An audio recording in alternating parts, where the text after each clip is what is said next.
All right, man, the day has arrived. It has. Been a long time coming, and I know you well, and there are so many things we can talk about in functional health, inflammation, gut health, program design, preventing injury. But let's get down to the nuts and bolts with what is sweeping the nation currently, and specifically talking about these GLP-1 agonists, the belief that you can be on these medications for life, the belief that that's completely safe, and more importantly, your approach that I truly believe is turning everything upside down. Yeah, absolutely. I mean, this has been a huge passion for me. I mean, I just published a book right now, Feast and Flourish, the comprehensive guide towards utilizing GLP-1 medications in a sustainable format to eventually wean off the medications and sustain your weight for the rest of your life. So believe me when I say this is a high level of passion of mine. And, I think if we look at what the medical system is all about in terms of it's all about disease and then medication, right? And we could do hours about that whole philosophy towards healthcare. But when they launched these medications recently, first they were for diabetes, now they're for obesity. It's this long-standing theory and outlook that obesity is a disease. And I actually do agree with the concept if we're going to define disease as a condition that's affecting the body that is abnormal and requires some amount of extreme measure to fix. And we could talk on and on about that. But I think the literature is very clear that these medications do require lifelong adherence.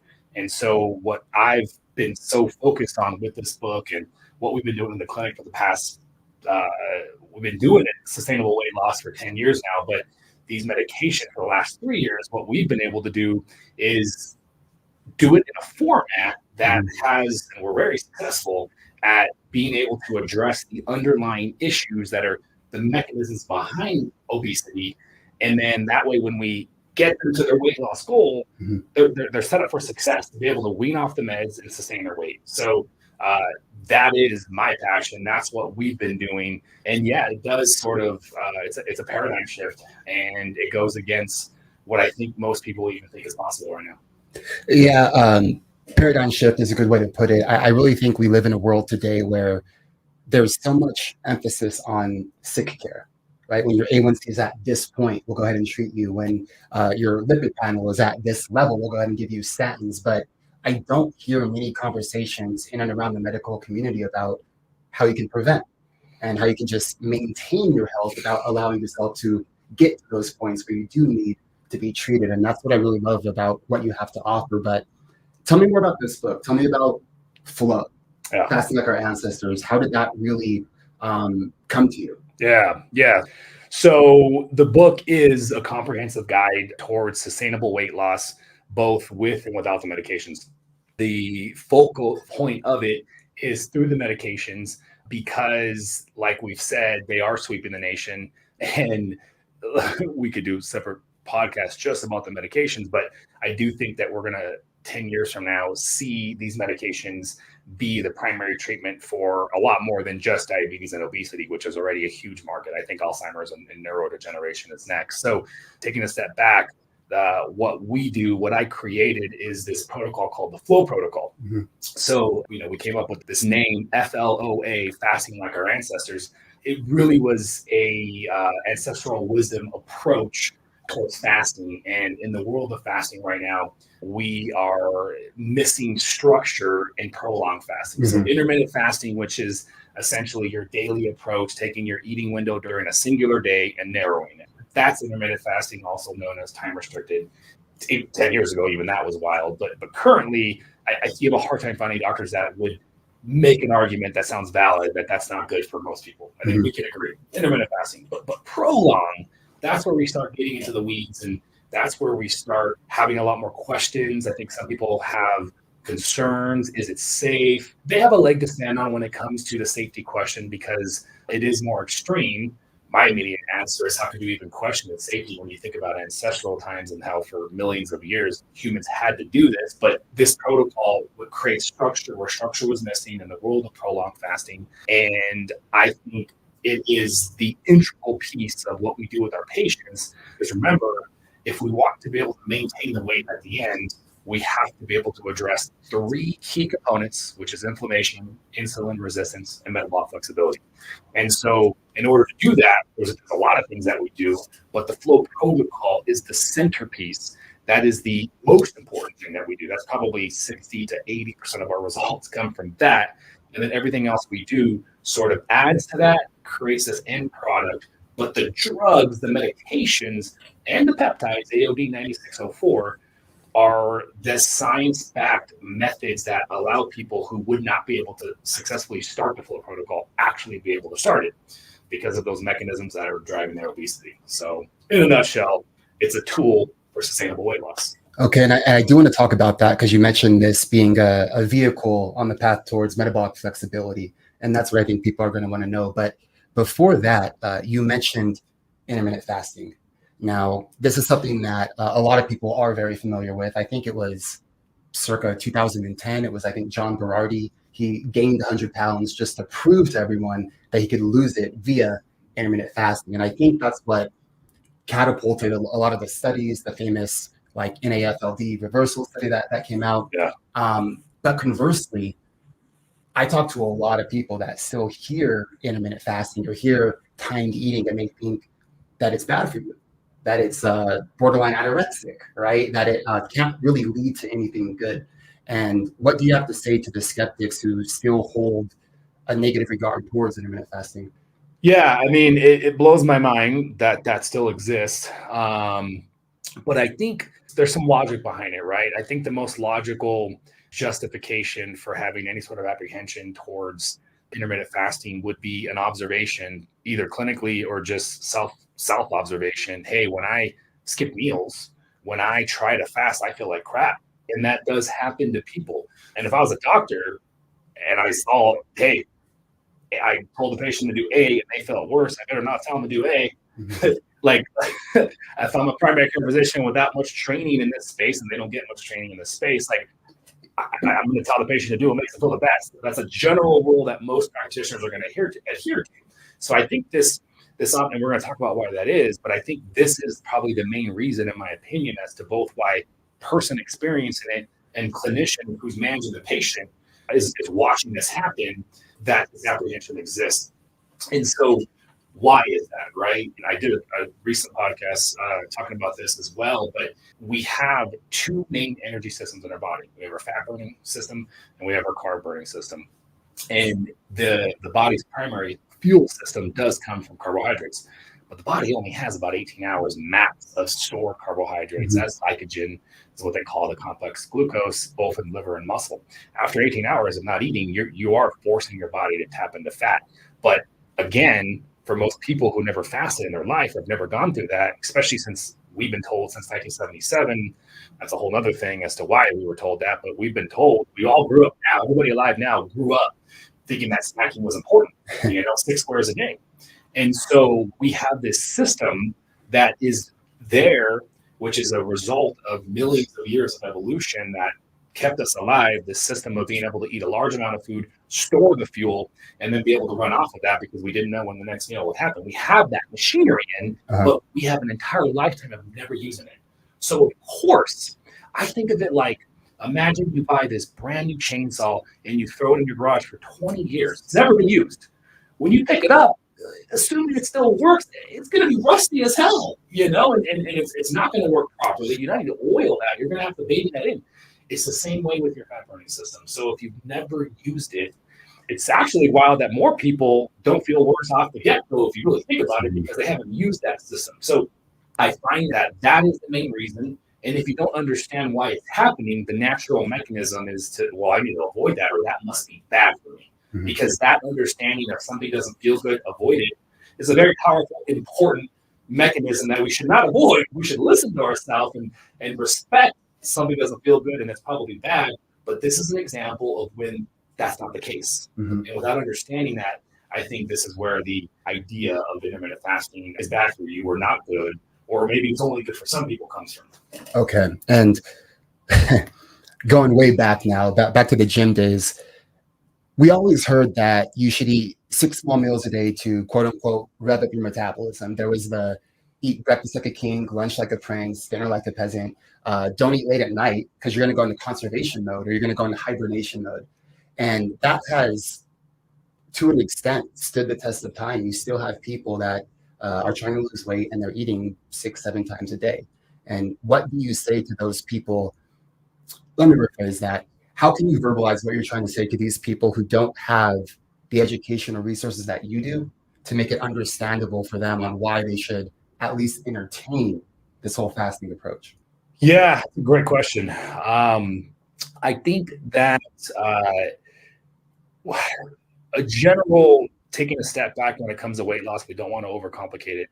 And one of the easiest ways to not overcomplicate something would be to try and do something. And if it works, go with whatever method seems to work the best for you. So I want to be clear, like getting started in the pathway towards weight loss, making better choices. If that means that you can't fast initially because you are one of those people that feel like crap, then don't do it, right? Make some better food choices. You know, if you have some horrible habits like drinking or eating like crap or lack of exercise, just start somewhere. Mm-hmm. Now, I'll tell you as a professional, intermittent fasting, ketogenic diet, you need to get there, right? And that's the hormonal basis of obesity, and there's a lot to that. But in the beginning, starting with whatever is going to work, whatever gets you some initial results, whatever gets the ball rolling. And then from there, you can start being a little bit structured. Say, for example, start an intermittent fasting protocol, which is simply just taking your eating window for the day and just narrowing it out. So if your first calories are at 9 a.m., maybe creaming your coffee, not necessarily a meal, still your first calories, and then your last meal might be a snack, that's still calories. That eating window, just slowly start to narrow that out and eventually shoot to get to an 8-hour window. If you can eventually, if that takes you a couple of weeks to get to that point, and every week you're kind of narrowing it by 1 hour, that would be a slow progression, but would be completely fine. Versus just one day saying, I'm going to do an 8-hour window and then sticking to it, that would be really fast. Finding a rate of progression that's good for you and pick it and get there. And then as you get there, notice how you feel. But give yourself, because you're learning from us now, maybe the first time, that you might feel worse initially. Give it 3 weeks. Give it 4 weeks. I can promise you, if you're one of those people that feel worse initially, 4 weeks into which you're going to start feeling better because your body is going to begin to adapt and it's going to build the proper response. Just like weightlifting for the first time. If you never lifted weights, those muscles, you feel like crap, it hurts. It's a stressor, but eventually it becomes easier because your body starts to adapt, and that's what it's all about, is adapt, pushing the body to a point where it adapts, and it's the adaptive response that promotes and fosters health, and it even alters your genome too as well, which is the whole branch called epigenetics and how you can influence your genetics. So you're saying your lineage, your future family can actually get benefit from this? Oh, absolutely. Yes, absolutely. I mean, epigenetics is a phenomenal branch that we're just really starting to understand, where we have this complex set of DNA, which allows and fosters all the variability that you see with every given humans. And it's crazy because when you look at it, all the crazy variants we see is still only 1%, if not, of the entire variability. But then you have what gets expressed and the choices that we make on the day-to-day, how we live our lifestyle, literally influences which genes turn on and which genes don't. And then you turn something on, for example, now you have a higher probability of passing it over to your offspring. There's also epicaloric intake, which I'm sure we will also talk about sometime soon. But let's say I'm listening to you, Dr. Jones, and I've done Advocare, I've done Herbalife, I've tried HCG, I've done Phentermine, and I've had a trainer, the average person who's tried not everything under the sun, but most of it. And I'm going to give this whole intermittent fasting a shot. What should I expect in the beginning? I think you're going to be one of two categories. You're going to be hopefully in the category where you feel better right away. I think within a couple of days, you notice energy levels increase, maybe better thinking, maybe more regularity to your bathroom routine, fat loss, there's a wide spectrum. You could notice nothing, absolutely, and you could feel worse. And we talked about that earlier. So understanding that all of those are a possibility, and just knowing that, give it 3 to 4 weeks before you make a reaction to it, because it takes 2 to 3 weeks for your body to begin to adapt and potentially present the fruits of your rewards. But and what we can get into this later too, the flow protocol, that's a very deep amount of fasting. And the reason why I created such just an aggressive program is because for people with a lot of obesity or a lot of insulin resistance, they need that level of change before they start feeling better. So you just got to understand where you're coming from and know those different possible reactions, and then go forward and see what happens. Okay, and you said insulin resistance, and I do not think a lot of people truly know what that means. So insulin resistance by definition is what? Insulin resistance is a condition where your body is no longer responding to insulin as effectively as it did before. So insulin's job is to shuttle the glucose from your blood, so the sugar from your blood, into the cells. There are trillions of cells in our human body, and there's about 10,000 insulin receptors per cell. Pretty wild how many 10,000 times trillions is how many times in a human body that's actually happening. So it gives you an idea of how massive this physiological response is. And so in a healthy person, you eat, blood glucose rises, body detects that through the incretin hormones, which that relates to the GLP medications, but then the insulin levels rise, blood glucose lowers, insulin lowers. So we call that a transient rise. And those transient rises over a 24-hour period happen every time you eat. It also happens outside of eating too. When you wake up in the morning, you have a whole circadian pattern of hormones that release. Cortisol is one of them, spikes in the morning, and so that's all good. That's all normal. My point is there's nothing wrong with a high glucose spike if it's transient and it goes back to baseline, and that's what happens in healthy physiology. Now, through many reasons, one big reason, 1977, government told us to switch to a heavy carbohydrate diet. Also, they told us to snack all the time. You look at this last 50 years compared to hundreds and thousands of years before, all of a sudden we tripled or quadrupled the amount of times that those transient reactions are happening. So we didn't evolve. We couldn't possibly evolve that fast to handle that. So therefore, we are overburdening the receptors, the insulin receptors on the cells.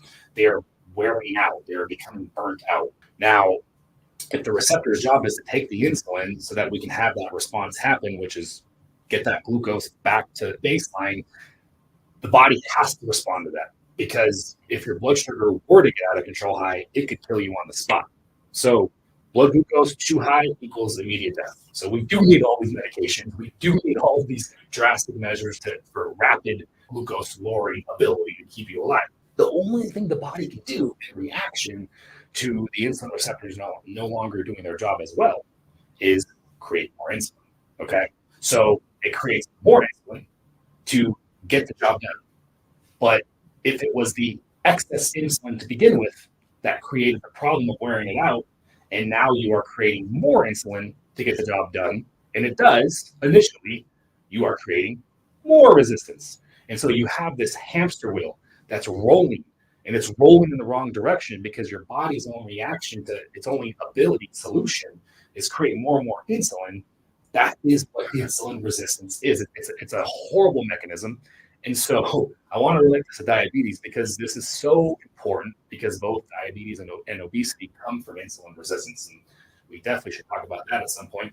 You look at a diabetic's pathway, their A1C, which is the measurement of their blood glucose levels for the prior 3 months, they're finally told at some point by their doctors that, hey, you're pre-diabetic. So what does that mean? It means you're finally starting to see the A1 rise. And I'll tell you, most doctors are like, it's like not that big of a deal. There's no urgency or anything communicated to the patients. But for you to become pre-diabetic, it means that your body has failed all the systems that it has, which is the insulin and all that. It has failed finally to do its job. And now finally the result is blood glucose rising. But your body was fighting that for, we don't know for certain, but probably 3 to 5 years of trying to keep that with the ability of producing insulin and having to produce more and more and more. So you become resistant. The moment you see your A1C rise, you have already been resistant. The body's losing that battle. And so eventually you become diabetic, where now they give you medication. So what's the medication doing? Helping you keep the blood glucose down. But the blood glucose rising was the result of the insulin resistance. So everybody's dying. And every diabetic listening to this knows exactly this pathway. It's a little bit of metformin, and then it's more metformin. Then it's probably some sulfonylurea medications, which is a different type of diabetic medication. Then it's some more sulfonylureas. And the whole time, you're becoming more and more insulin resistant. Yet their focus is on keeping you alive, as it should be part of it. But no one is talking or educating the patient on the underlying issue, which is the insulin resistance getting worse. Then they progress to a point where now they have to inject insulin in a syringe because there's no medication that exists that's strong enough to keep the blood sugar down. So now that tiny little amount of insulin in that syringe is actually significantly more than the body would ever release. First, it's a little bit of insulin, and it's a lot more insulin, and it goes on and on and on. So it's a horrible pathway to death. I mean, honestly, it's a pathway to death, and it all started with the insulin resistance. So it's important, and I just apologize for tangenting on that, but it's such a big deal. I get it. After the insulin is the neuropathy and gabapentin, then the tramadol for the pain. And it's no secret that 2/3 of Americans currently, as it stands, are overweight. 1 out of 11 have type 2 diabetes. That was not the case even 10 years ago. So what changed? I think that the big thing is in 1977 when the government made that shift. That was the biggest change to us as a society, where it was a governmental mandated change in our diet, where we thought fat was the culprit behind heart disease. Little did we know that the increase in heart disease that we're seeing at the time was simply a result of us getting better with handling communicable diseases. So we had better vaccinations, we had better antibiotics, and we just had better public health measures. And so, for example, the most common infection was tuberculosis. And so with deaths from TB decreasing, the next thing in line to kill humans just happened to be heart disease. And so, unfortunately, we just attributed the wrong cause. And as a result, blamed fat and blamed cholesterol. Mm-hmm. And so if you go on this massive mandate to decrease saturated fat and cholesterol intake, you only have carbohydrates left. And so all of us grew up with this food pyramid. I remember it as a kid, and I'm sure you probably do too, where at the base of it is 60% carbohydrate intake. Yeah. So even when we were trying to eat healthy, we thought healthy was a bunch of whole grains, whole wheat this, whole wheat that. And we thought snacking was important because we noticed that we didn't feel great. We talked about the mechanisms behind that, and we skipped meals. And so I think that it takes time for the effects of that to happen, but we noticed obesity increased dramatically right after that date, literally a year, if you look at decade by decade. And then diabetes was a decade after that. And I think from that point on, we are just seeing a never-ending exponential increase in rates of obesity, rates of diabetes, and neurodegenerative diseases, because I think neurodegenerative diseases are also a result of insulin resistance too as well. I mean, just a never-ending cascade of exposure to toxicity too as well, and inflammation levels running rampant because of multiple sources too as well. So it's a bad time, I think, right now for us and our overall health. And I definitely want to get back to medications in a second and what role they play. But I think it's, to answer your question, it's a result of everything that's happened and is continuing to happen to us. Okay, so let's put me in someone's shoes again. I've lived my life eating not as healthy as I should, more often than I should. That continuum that you explained of me eating, glucose rising, my pancreas creating insulin to mitigate that effect, doing that too often and becoming insulin resistant. Now what? Like, what do I do as a father, as someone with kids, as someone with a job, someone who's busy, who can't dedicate my life to listening to podcasts and working out all the time and digging into every single article to find out what calories I should be consuming? How do you actually help someone? Yeah, I mean, I can tell you, there's one conversation that can be had about the scientific basis and having a scientific argument or discussion or conversation about what, and I think that's a warranted conversation that's going to end with no powerful conclusion. So I can tell you what I think works and what I've been doing with patients and myself. As you know, I started with losing 100 pounds myself and failing to keep it off. But I think that the most powerful intervention for treating insulin resistance is fasting. And out of the two forms of fasting, intermittent, prolonged is the stronger by definition. This means longer than 24 hours. And what's the world's most aggressive prolonged fasting regimen? That's what I created, which is the flow protocol. So I don't want to necessarily toot my own horn, but I'm always looking for the latest and greatest and the best methods out there. I haven't seen anything that comes close to what the flow protocol can do, because we bring it back to what we just defined insulin resistance as. Insulin resistance is that point now where you are having elevated insulin no longer just because of what you're eating, but also because of the condition itself. This is why you become so resistant. Diet alone is very unlikely for your work, because we have two reasons why your insulin level is high: your diet and the condition itself. And so we need a powerful intervention that, in addition to your dietary changes too, right? Like, that's the insult. So let's get rid of the insult. But what's going to treat the insulin resistance on the front? And I think that's where the flow protocol comes in, because it's the world's most aggressive prolonged fasting regimen. Now, where do medications come into play? Most people are going to need the medications so that they can do the fasting, so that they can treat the insulin resistance, so that they can get their health back, right? So we bring it all the way back to the front. Can you do it without the medications? I think if we're talking 10, 15, 20 pounds, of course, it's relative to how much you weigh initially. But if we're talking about less weight to lose, your ability to do it without the medications is going to be a lot higher. But as we start getting heavier, as we start getting sicker, more inflamed, more metabolically inflexible, the higher the level of difficulty it's going to be to start that process and jump into a program that's going to have to consist of a lot of prolonged fasting, that's going to have some amount of ketogenic, lower carb approach, because that's how you treat the resistance.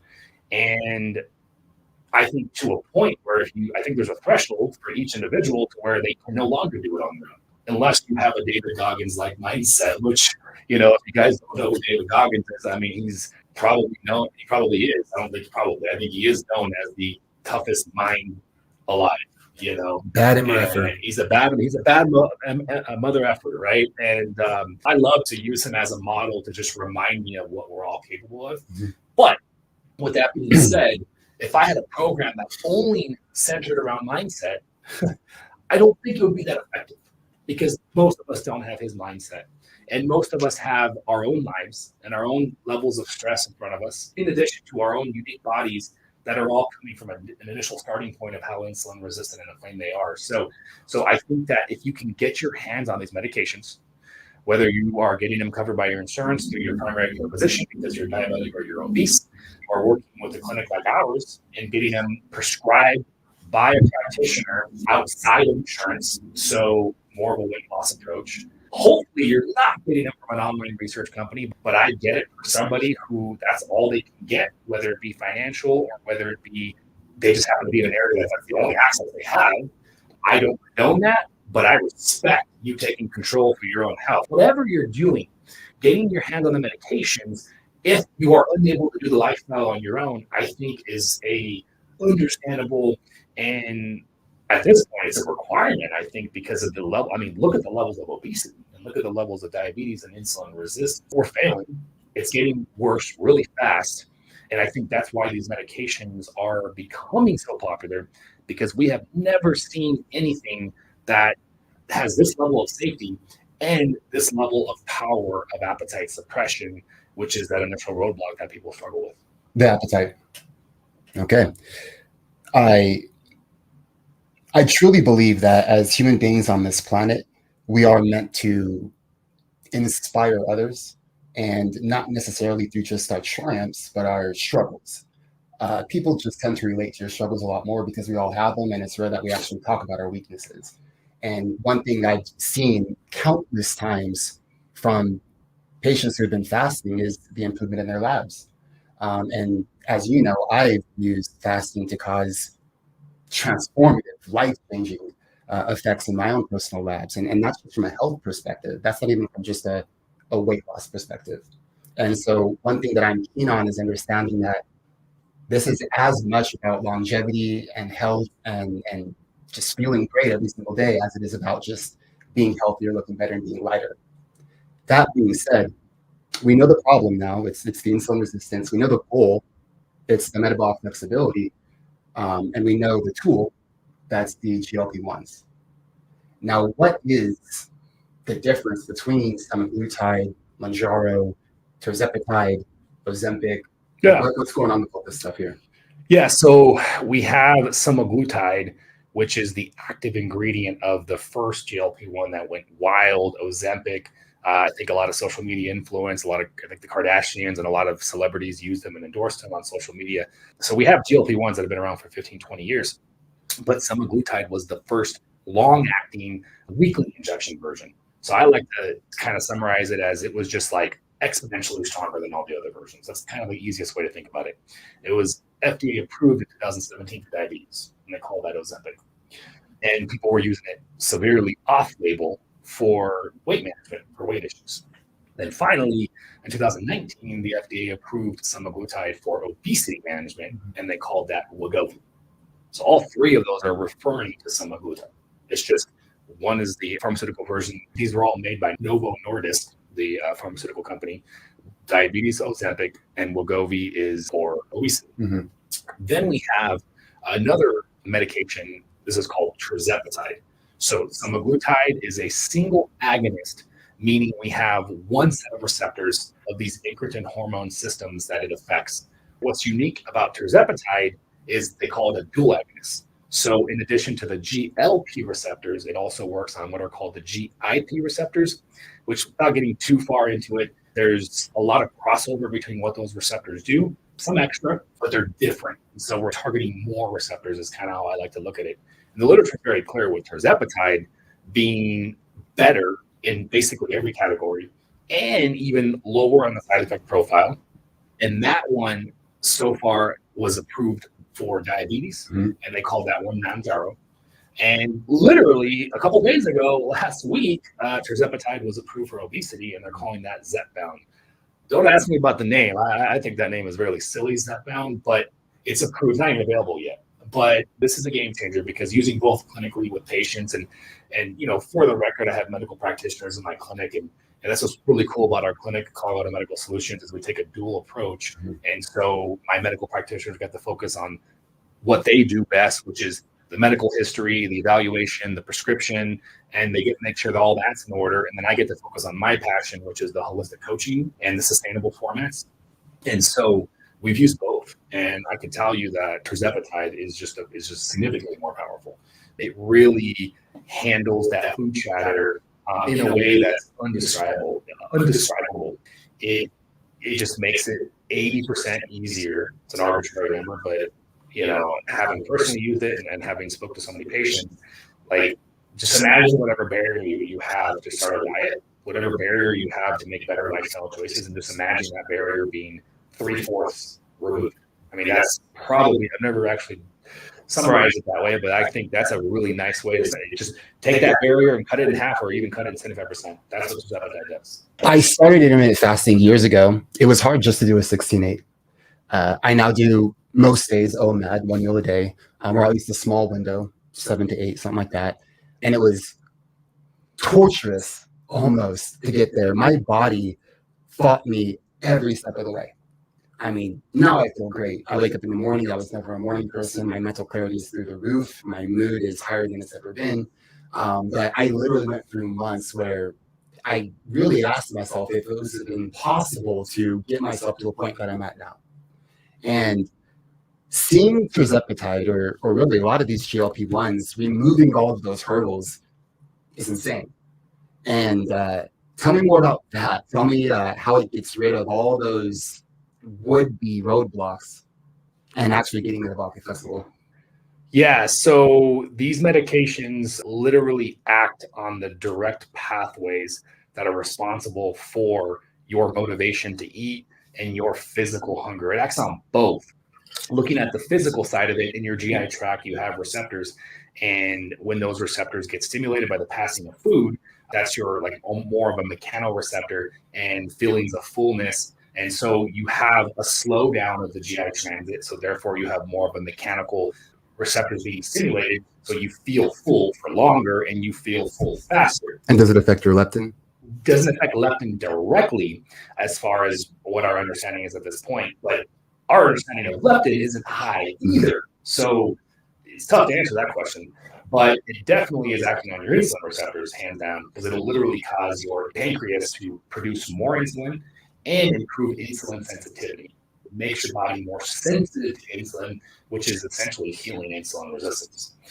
But what's even more powerful is what it does to the hypothalamus, which is sort of your regulatory station in the brain. It's the hypothalamus that's detecting everything in your body and then directing various actions to take place. And so it acts on that area of the brain and decreases your motivation for hunger, decreases your motivation for eating in a powerful fashion. And so when you think about what it takes to start the pathway, and we talk about our approach with a lot of intermittent fasting and a lot of longer fasting, it makes it a lot easier for you to get into that fast without having such a roadblock that we talked about earlier, jokingly aside, that would require a David Goggins like mindset. Mm-hmm. But I think that so the GLP-1s cover probably 60 to 65% of the difficulty that one would experience. And the other thing is what we love to do is pair it with a peptide called AOD 9604. I'm sad to say that I don't know how much longer that is going to be available, and because of the FDA's statement regarding safety, I really don't want to get into that. I disagree with that. I'll say that, but AOD does add an additional level of measure effectiveness because of its ability to mobilize the body fat. But if we don't have AOD, we're going to make it work, and we're going to come up with some supplemental approaches to address that part of it. The main component is what the GLPs do to allow you to then get into that lifestyle. So it increases your ability to do longer fasting faster. It makes it easier for you to stop eating a bunch of crap, and your overall motivation just improves to do those things necessary to set yourself up for success because of all that lifestyle that's driving the pathway towards insulin resistance. So I couldn't imagine having somebody start a weight loss program without considering the usage of this medication, because I know how, having personally struggled with weight myself for so long, how difficult it is. I truthfully believe that I couldn't see anybody starting a weight loss program without incorporating this. Sustainable weight loss is almost non-existent. In fact, some of the literature shows that all attempts at weight loss, at sustaining it, about 80% of people will begin to regain a good portion of their weight back within a couple of years. So when we know that sustainable weight loss is almost non-existent already, there's an argument, clinically speaking, that you should use these medications, in my opinion, when you think about the effects on your health that carrying extra weight has. And the only exception to that would be, like I said, a small amount of weight loss. Would I deter somebody from a mindset of saying, I want to do this naturally, even if I think clinically they're going to be up against a tough battle? No, I'll support that all day. Mm-hmm. But I will tell somebody who is very insulin resistant or very obese that you're going to have that conversation with your primary care physician and see what they think. But given the amount of difficulties you've had, the recommendation would be to get the support so that you can be successful from the get-go, but encourage their decision, one way or the other. And the protocol itself. Yeah, so the protocol really is taking patients, getting them started on GLP-1 medications and fat mobilizing peptides like AOD 9604, possibly even growth hormone secretagogue peptides can work, like CJC 1295 or ipamorelin, doing something to help mobilize the body fat, and then working with them in a format of increasing their fasting from an introductory intermittent style and getting them down the path towards longer fasting in a weekly format. And the goal being working them up to the ability to perform a 48-hour fast every week. So every 7-day cycle, getting them to fast 48 hours. And I know that sounds wildly aggressive, but it is. And that's the point. The level of weight loss and level of success that happens to a body when it does that much fasting with the ease that it takes to burn that, right? There's so much more than calories. And we'll definitely do a separate podcast talking about calories versus hormones. But calories do still matter, even though they're controlled by hormones. And you think about an average person's burning, say, 2,000 calories a day. So we're talking 4,000 calories. That's a pound of body fat. That's 3,500 calories. So it's pretty massive, the amount of fat someone will burn week by week without exercise from getting into that rhythm of fasting. And given all the stressors that people have in their life, to be able to get that much success with that lower level of difficulty, you see why the outcome is so much more positive for them. And that's what we do every day with our patients. I hope you know that half the people listening to you right now or watching you either fell out of their chair or started laughing uncontrollably because you said, do not eat for 48 hours. Yeah. Right. And I know I can imagine what that does, but I've also seen the faces of people who have been told that in person.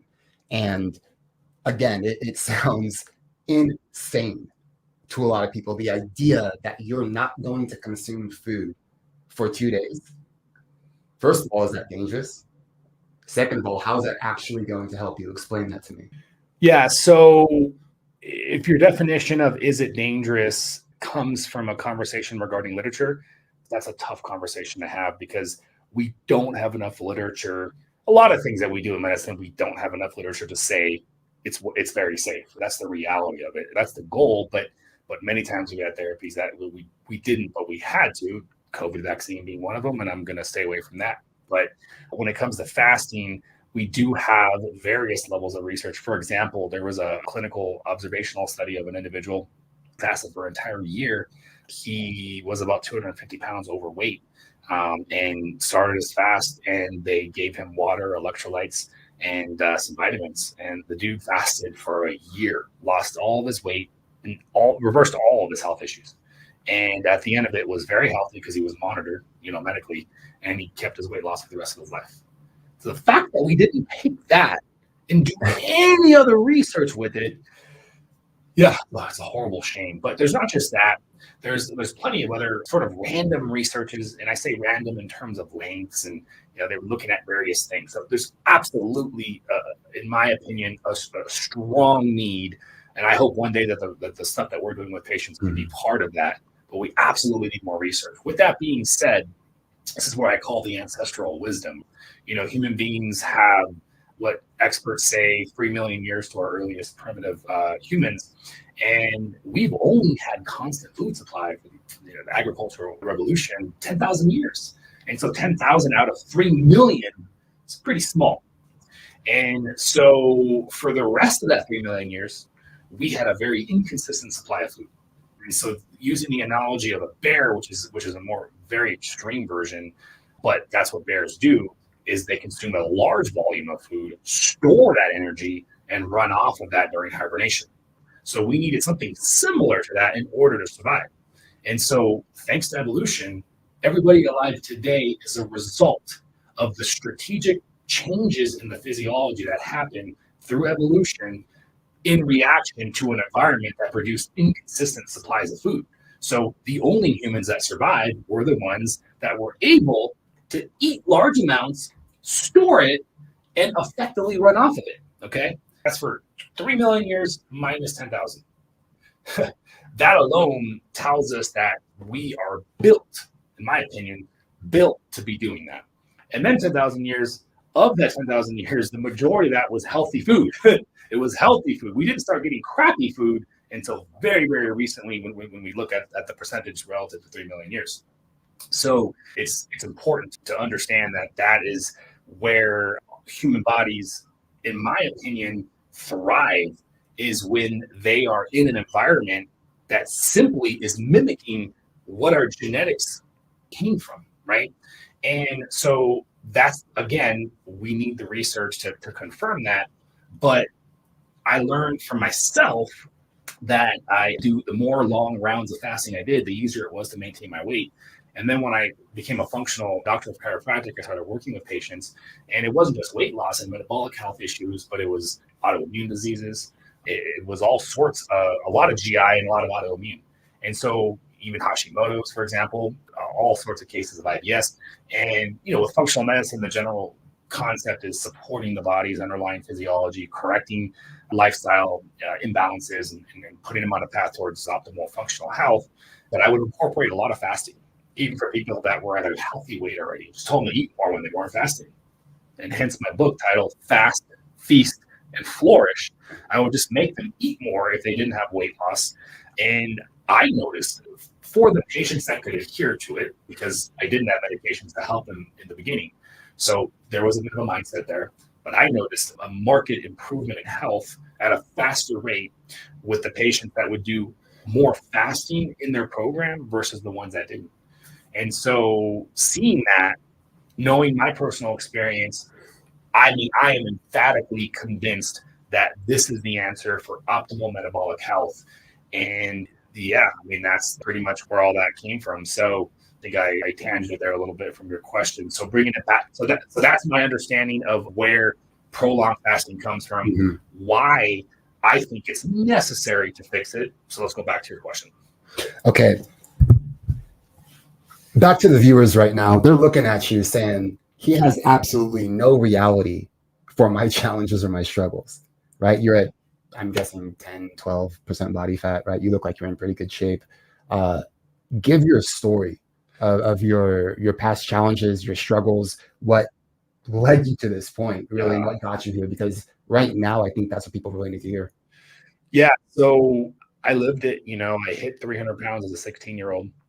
I mean, this was not a strong football 300 pounds. I couldn't do a push-up, and I have no button on it right now. I openly talk about it, but it was embarrassing for a while, for sure. At that time, it was extremely embarrassing. I was very introverted because of it, and I finally mustered up the courage to be able to drop the 100 pounds, and I did it the old school method. Right, the bootstraps method is what I call the hard work, where I essentially started eating 6 meals a day, started counting my calories, took some control over my macros, and started a consistent weightlifting routine, started cardio every single morning. And so really, I was working out almost twice a day, 7 days a week. It was probably more like 6 to 7 days of cardio and probably 5 to 6 of lifting. So it was aggressive, and I did it before school and after school. I did it.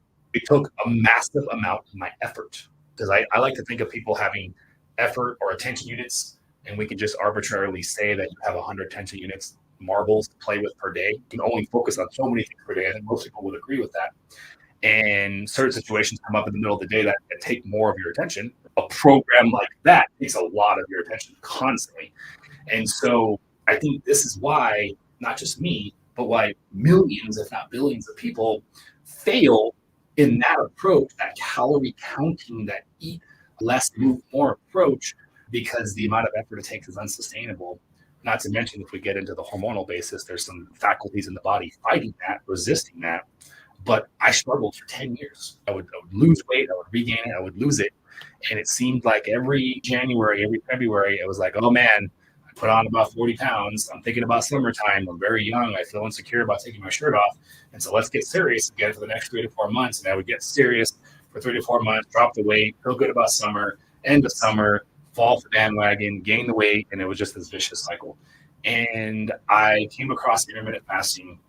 And I remember how radically sounding that concept was. John Berardi, there was also the dude from Lean's Gains too. Martin Burkham, I believe his name was. Those two were like my original kind of like exposure to intermittent fasting. And it took me a year of understanding that concept before I actually gave it a shot. And so I started intermittent fasting. Did it completely solve the problem for me? No, but it was the most powerful improvement in my ability. It seemed like now I'm fluctuating 20 pounds a year as opposed to like 50. And then I start just pushing the envelope. That's just not my tendency towards things is, well, some of it's good, let's try more. And so I started fasting more. I started fasting for longer. I started fasting for greater lengths of time and more frequent. And I found myself getting to a point where I was doing like a 2 to a 3 day fast every single week. And I hit my goal. And it was the easiest amount. And that's the thing, right? We talk about effort. We talk about marbles. I was able to maintain weight with the least amount of marbles because I was in college. I was trying to become a doctor. I had so many things on my plate that's what I needed. I think most people agree they don't want a life that centers around being in shape, because what's the point of living? I respect bodybuilders and I respect people that's their passion and they want to make their life about that. But I think the rest of us don't want to or don't have the luxury to be able to. And so that's why the fasting is so powerful. And that's how, that's really what led to my discovery, at least with myself. And we talked about how I brought that into the clinical setting. I have a buddy named Jeff. He's the only guy who's slightly younger than me that I actually look up to. And back in my fitness years, he was responsible for getting me to understand the importance of longevity and all the things that you can do to. I'll put it this way: it's different to be alive at 100 versus be cognizant at 100 and be physically capable at 100. And I actually influenced him to get into fasting about 2 years ago, and it's completely taken over his life. One of the things that he brought up to me that I never really put into perspective before was he said, my entire relationship with food changed. Every time it's the end of the day, I feel like I'm being rewarded. I haven't been hungry. It's not like I've been struggling or fighting anything. But then when it does finally come time, I've forgotten about it until that moment. And now I'm almost excited. And when I do feel like I'm not eating clean, eating green, eating grass-fed, wild caught, if I'm cheating or having sugar, it's okay. Because I know that in my window, I'm not going to overconsume for all of those hours throughout the day that I wasn't eating. And so it's a subconscious means not only to control your overall caloric intake, but to just enjoy when you actually do eat. And that was a part of it that I thought was really profound, because how much of this is really just psychology and changing the mindscape of I don't need to conform to the eating strategies that I've been taught and that I've grown up with. And I think that's a really difficult part of that is making that switch in your mind. Yeah, yeah. I couldn't agree more. The calorie control aspect of it, we definitely have to do another show about that, Mhm. just calories versus hormones, because they're so intertwined. There's so much disagreement right now. I mean, you look at Dr. Fung, Jason Fung, Mhm. who the author of Obesity Code, which really, for me, confirmed and added a ton of data to support the hormonal basis of obesity. Even him, with as much work as he's done, still gets called out and disagreed with by a bunch of health coaches. And it just blows my mind when I see that all the time, for people to have the audacity and ignorance to challenge someone who's clearly done a lot more medical research than them. But with any case, like I said earlier, we don't have the answer yet based off literature. I do believe people should try and see what works for them. I talked about why I think that if your more calorie counting approach works for you in the beginning, go for it. But then I challenge them, as they do start to see improvements of health, to then start incorporate that hormonal basis, meaning some more fasting, go lower carb, cycle your carbs in and out. There's a reason why Atkins diet worked so well. But there's also a reason why people rebound it. It's not sustainable. Mhm. And so I think cycling in and out of days where you have more carbs and days where you don't is ultimately better for you, mostly societally, because it gives you times to have carbs. But I think when you become metabolically flexible and you do a lot of fasting and you go through it, like with an approach like ours, you can live a life that does let you have carbs, even high carb days, just as long as it's cyclic. And we get into all that with our patients, of course. And obviously, my book is a really good resource and starting point for people to be exposed to really what it would take to use these medications in a format and eventually wean off. Okay. We've both been in the health world for literally half of our lives now. From a results perspective and from a health perspective, from what you've seen change in the people that you've worked with so far, describe that to me. Transformative. I mean, it's the weight that comes off relative to the amount of work that they have to do. I think that summarizes everything, because there's lots of programs that can give you lots of weight loss. And weight loss is an amazing thing to happen, because along with it comes a lot of changes with that are both physical in nature, physiological effect of weighing less, but the mental improvement of just feeling better about yourself. And that's so individualized. That's why there's so many variables, right? You could be losing weight and still think you feel like crap about yourself, and so you're not going to get the benefits of it. But I think that with my program isn't the only way to get fast weight loss, but I do think that it's the best ratio of weight loss to effort. I will bet a lot of money on that and put I stake my reputation on that. Having been 20 years deep in this space, that there is no better program in terms of weight loss to ratio of effort. And in addition to that ratio, also simultaneously doing the changes to your physiology that are necessary for sustaining weight loss at the other end. Because if you, for example, were to do my protocol of fasting, but you continued for those 5 days to eat a very high carbohydrate diet, a lot of processed food, you didn't manage your stress, you didn't optimize your sleep, you would likely be unsuccessful. Maybe you would get the initial weight loss, but you would likely crash afterwards and start to regain it. So it's not all because of that, but I think it is the strong base that, when combined with everything else, produces the results that it does and sets people up for success to sustain it, which is why we guarantee our program both initially and long term, because I want people to just know right off the get-go without having to sell them, like, look, 6 months or 1 year or 5 years later after our program, like, if you start gaining weight, we'll just pop you back into our coaching. Like, that's how confident I am in my program. And I'm kind of putting my business online to do that, because that would be problematic if everybody came back to us. So I do think that you address all the underlying issues, you're going to be successful. And I think this program that I've came up with does that better than any other program. And we talked about relationship with food, but what about relationship with weight loss? Someone who is not metabolically flexible, who's insulin resistant, who doesn't have tirzepatide, the act itself of losing weight is a very arduous and painful process. Would you not agree with that? Yeah. Yet someone who's metabolically flexible, let's say they go on vacation, they come back, they're 15 pounds overweight after spending 3 weeks in Italy. That person who then is going to use fasting to lose weight is not going to have the same experience. I mean, they have more energy. Your brain is 20% cholesterol again, so your cognitive function is there. You don't feel like you're missing out on anything when you're not eating. Your literal hunger signals aren't as strong because your body has the capability of burning fat when you don't have an influx of calories. And so from that perspective, I want people to truly understand that it's not just about getting to that point, but it's about how you feel once you're there and how you're going to feel in the future afterwards, and all the health benefits that are associated with that. Oh yeah, I mean, it's amazing when you are metabolically flexible and have less inflammation and your insulin pathways work. Your body, it'll do the opposite.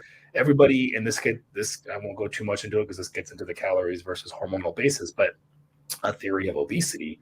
But we have a set point, and everybody's set point, or thermostat, I like to refer to it, is set high, which is why when they drop weight, they seem to have this, they're always having to fight this urge by their body to regain the weight. And that urge comes from the body's increasing of appetite and decreasing the metabolic rate, which will support weight gain.